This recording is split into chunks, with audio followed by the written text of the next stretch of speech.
Okay, energy efficiency. Efficiency is the ratio of useful energy produced, so your energy input, to the energy used in its production, the energy output, expressed as a percentage. So efficiency is energy output over energy input times 100%. Energy output could be energy delivered in a usable form. It's the actual work done. And we can use it calculating Q equals MC delta T, or perhaps even delta H is equal to N delta HX.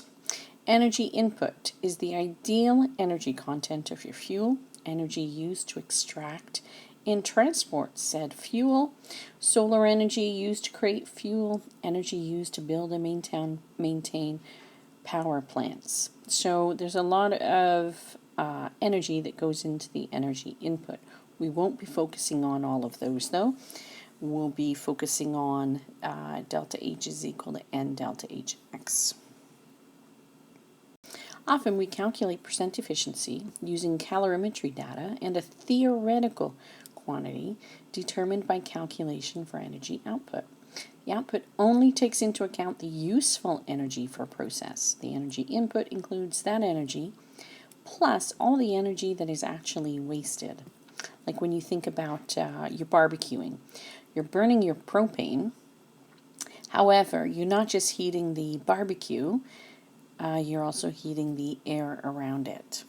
Generally, start questions with calculating your enthalpy change for your system for your fuel.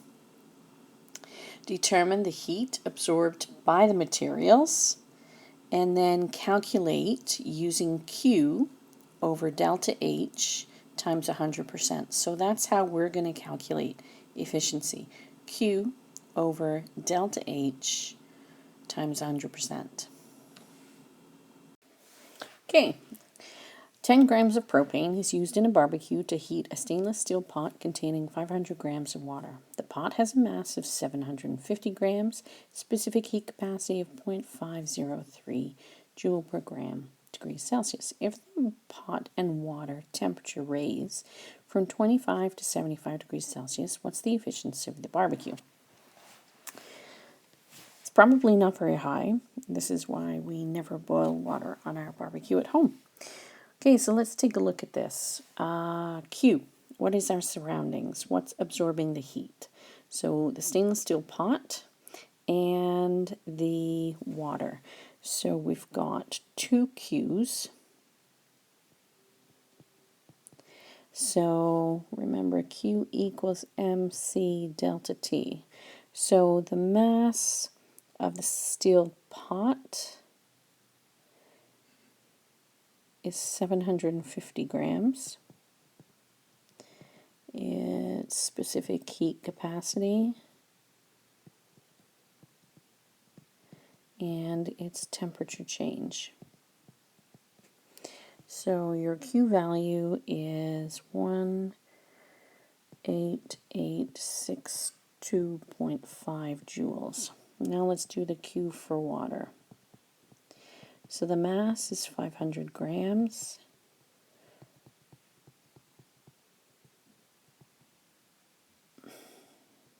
.19 joules per gram degrees Celsius times 50 degrees change. So the heat absorbed by our water is 104,750 joules. So Q total is the sum of the steel pot and the water. So when you add these values up, it is 123,612.5 joules. Convert that to kilojoules by dividing by 1,000.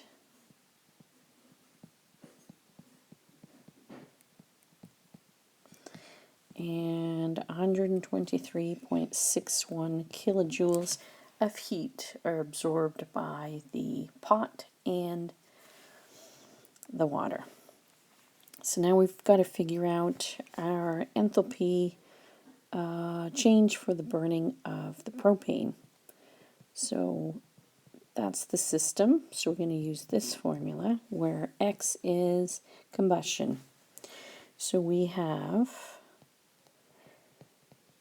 the enthalpy change is the moles. So we've got 10 grams of propane. The molar mass of propane is 44.11 grams per mole. You can calculate that from any periodic table. And then you need to look up the molar enthalpy of combustion for propane, and it is 2,219.2 kilojoules per mole. So the energy released is 503 kilojoules. So don't worry about the sign. The sign just means that it's exothermic. So what you're going to do is you're just going to use the absolute value of that number. So the percent efficiency is Q over delta H times 100%. So 123.61 kilojoules over 503 kilojoules times 100%.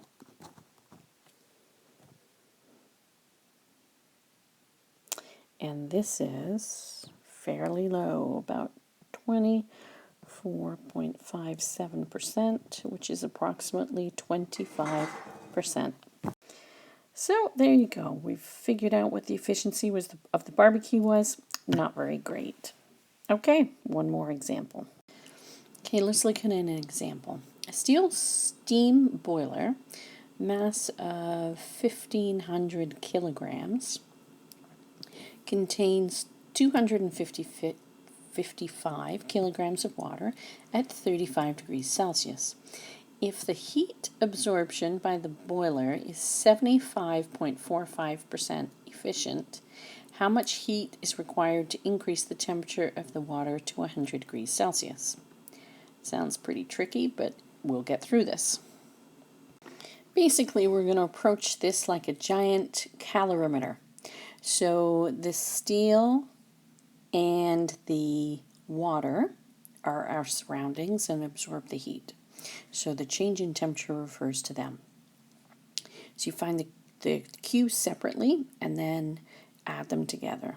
Then if we know the efficiency, we can figure out how much heat was actually put in to the surroundings in order to raise the temperature. So what does that look like? Well, Q for steel is 1.50 times 10 to the 6 grams times the C value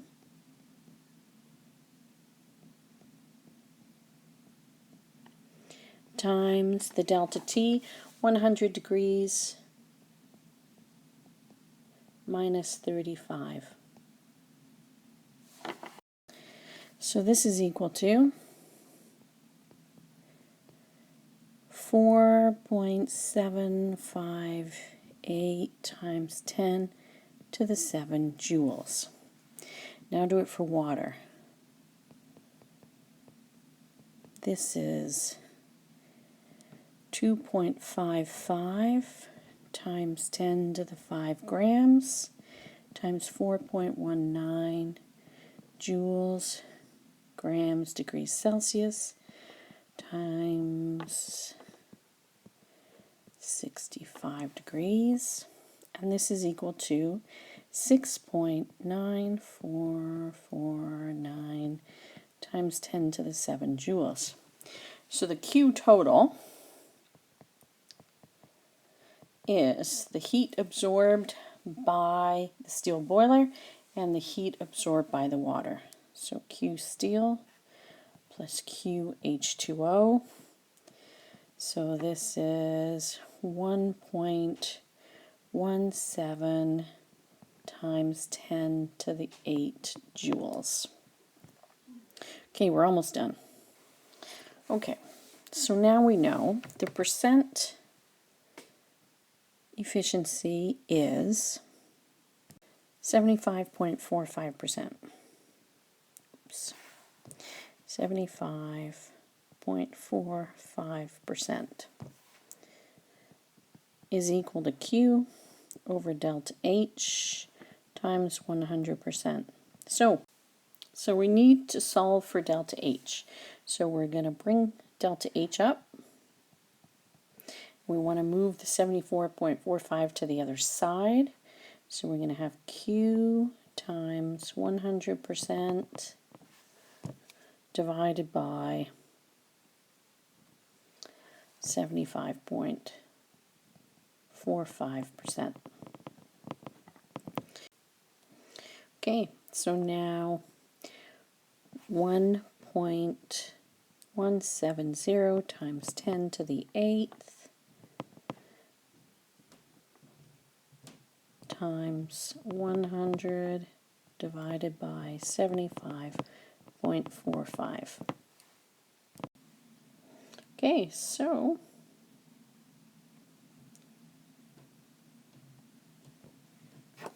this is equal to 1.55 times 10 to the 8 joules, or 155,000 kilojoules. Divide that again by 1,000 and we'll get megajoules. So 1.155 megajoules, or 1.55 times 10 to the 5 kilojoules. So 155 megajoules of energy has to go in for 117 megajoules to be absorbed when it's about 75% efficient. So 75% of 155 megajoules is 117 megajoules. So there you go. We did it.